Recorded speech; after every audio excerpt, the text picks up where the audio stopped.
Barrackpore police commissionerate welfare কমিটির নবনির্মিত ঘরে দ্বারোদ্ঘাটন। উপস্থিত ব্রহ্মচারী মোরাল ভাই। পুলিশ কর্মী বা সহায়ক পুলিশ কর্মী প্রতিনিয়তই নানান সমস্যার মধ্যে দিয়ে তাদের কর্তব্য পালন করে যেতে হয়, কিন্তু দিনের শেষে তাদের কিছু আশা আকাঙ্ক্ষা থেকেই যায় বা কোনো সমস্যার সমাধানের জন্য তারা অপেক্ষা করে থাকেন। তাই তাদের কথা ভেবে তৈরি হয়েছিল পুলিশ ওয়েলফেয়ার কমিটি। সেরকমই Barrackpore police commissionerate welfare committee এতদিন কোনো নির্দিষ্ট কার্যালয় ছিল না, যার ফলে নানান সমস্যার সম্মুখীন হতে হতো এই কমিটির সদস্যদের। দীর্ঘ প্রতীক্ষার অবসানে অবশেষে আজ এক অনুষ্ঠানের মধ্যে দিয়ে Barrackpore police commissionerate welfare committee নবনির্মিত ঘরের দ্বারোদ্ঘাটন সম্পন্ন হলো। ফিতে কেটে নারকেল ফাটিয়ে এই নবনির্মিত ঘরে দ্বারোদ্ঘাটন সম্পন্ন হলো। এদিকে অনুষ্ঠানে উপস্থিত ছিলেন দক্ষিণেশ্বর আদ্যাপীঠের ব্রহ্মচারী মুরাল ভাই, রাজ্য পুলিশ ওয়েলফেয়ার কমিটির কনভেনার বিজিতাস্য রাউত, সেন্ট্রাল কমিটির প্রতিটা সদস্য এবং অন্যান্য বিশিষ্ট ব্যক্তিবর্গরা। রোদ, ঝড়, জল, বৃষ্টিতে প্রতিনিয়তই যারা নিজেদের কর্তব্যে অবিচল থাকেন, দিনের শেষে তাদের সমস্যা সমাধানেই এই ওয়েলফেয়ার কমিটি। তাই নতুন কার্যালয় উদ্বোধনে প্রত্যেকেই যথেষ্ট খুশি।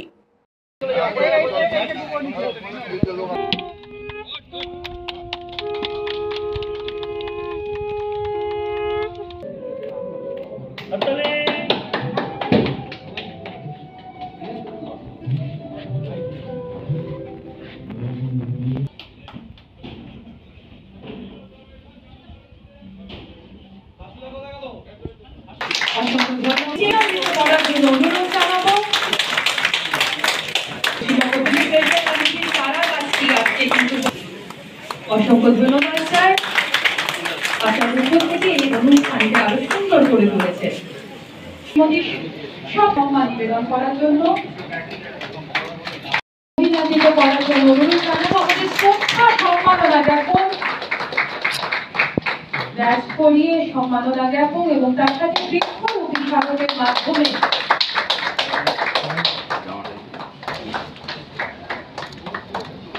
আমাদের সকলের কাছে এবং আগামী দিনকে আরো সুন্দর করে দেওয়ার জন্য আমাদের ব্যারাকপুরের ওয়েলফেয়ার কমিটির আগে আমি এখানে জয়েন করার পরেই একটা মেডিকেল ক্যাম্প করেছিলেন, যেখানে প্রচুর মানুষ পরিষেবা পেয়েছেন।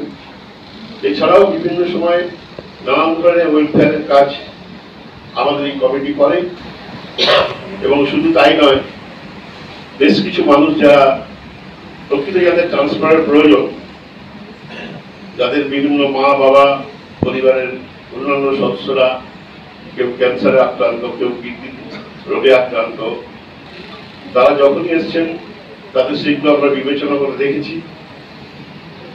প্রদীপবাবু অনেক সময় এসছেন, অনেক এরকম মানুষের সহযোগিতা করার জন্য আমি যতটা পেরেছি হেল্প করেছি এবং আগামী দিনেও করব।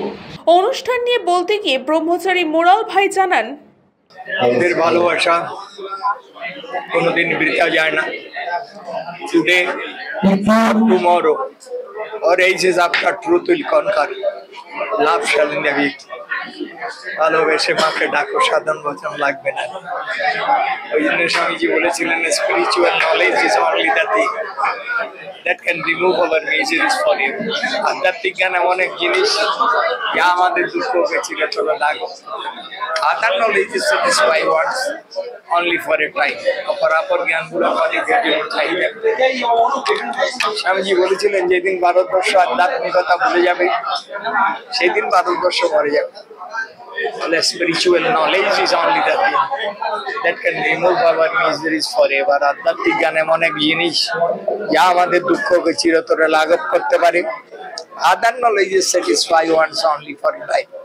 অপর জ্ঞানগুলো ক্ষণিকের জন্য চাহিদা মেটাতে পারে। আমরা যখন London, America, Canada, France, Indonesia, চীনে যাই, ওরা বলেন কি জানেন, we are meditating to take next birth in India. আমরা সাধনা করছি পরবর্তী জন্ম যেন ইন্ডিয়াতে যেতে পারি। What Bengal thinks today, India thinks tomorrow. Bangla যেটা আজ ভাবে, ভারতবর্ষ সেটা পরের দিন।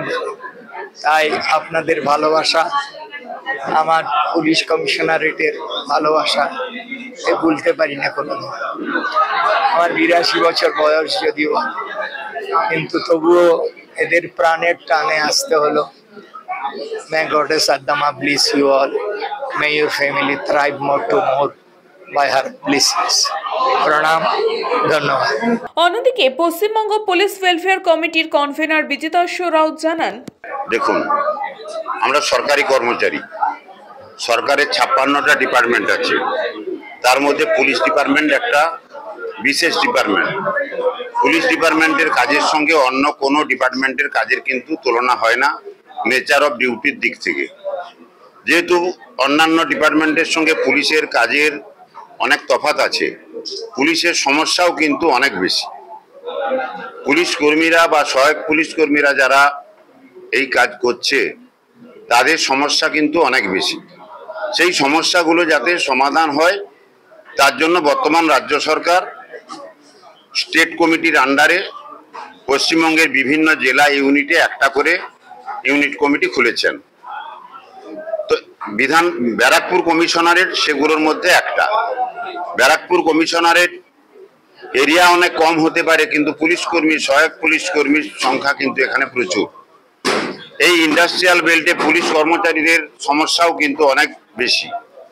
তো এতদিন পর্যন্ত আমরা প্রশাসনিক কর্তৃপক্ষের কাছে যে অফিসটা পেয়েছিলাম সেটা সাফিসিয়েন্ট ছিল না, 10টা লোকও বসা যেত না, যার জন্য আমরা কোনো আলোচনা, মিটিং, কোনো প্রস্তাব বা বিভিন্ন ইউনিট থেকে, থানা ফাঁড়ি থেকে পুলিশ কর্মীরা এলে তাদের কথাবার্তা আমরা শুনতে পারতাম না। সেই 2020 সালের শেষ 21 সাল থেকে আমরা এটাকে তুলে ধরার চেষ্টা করেছি, বারবার দাবি করেছি। সত্যি সত্যি সেই সময় কিন্তু ব্যারাকপুর কমিশনারেটের অ্যাকোমোডেশন অনেক কম ছিল। আজকে অনেক বড় বড় বিল্ডিং তৈরি হয়েছে, ইমারত তৈরি হয়েছে। তো সঙ্গে সঙ্গে প্রশাসনিক কর্তৃপক্ষ ভেবেছেন যে এই ওয়েলফেয়ার কমিটি হচ্ছে পুলিশের সঙ্গে অঙ্গাঙ্গিভাবে জড়িত। পুলিশ কর্মীদেরকে যদি ভালো রাখতে হয়, ব্যারাকপুর কমিশনারেটে যদি সাধারণ মানুষকে ভালো রাখতে হয়, তাহলে পুলিশ কর্মচারীদের ভালো রাখতে হবে। পুলিশ কর্মচারীরা যদি ভালো না থাকে, সাধারণ মানুষের সেবা করতে পারবে না। এই দৃষ্টিভঙ্গি নিয়ে ওয়েলফেয়ার কমিটি চলছে। আজকে আমাদের বিগত আগের যে সিপি সাহেব ছিলেন এবং বর্তমান যে সিপি সাহেব এসছেন, তাদের আন্তরিকতায় আজকে ব্যারাকপুর পুলিশ কমিশনারেটের নতুন ভবনের বা অফিস গৃহের দ্বারোদ্ঘাটন হলো। এবং আমরা ভাগ্যবান সকলে যে আমাদের প্রণম্য মুরাল ভাই মহারাজ যেভাবে এই বয়সেও এত কষ্ট করে তিনি এসছেন, তার আশীর্বাদ আমাদের কাছে পৌঁছে দেওয়ার জন্য, এই কাজে যাতে আমরা ব্রতী হই সে ব্যাপারে উৎসাহিত করার জন্য। তো আজকের ডেটটা ব্যারাকপুর কমিশনারেটের ইতিহাসে শুধু নয়, পশ্চিমবঙ্গ পুলিশ ওয়েলফেয়ার কমিটির কাছে অত্যন্ত গুরুত্বপূর্ণ। কৃষ্ণা পালিতের রিপোর্ট, নিউজ বঙ্গ টাইম।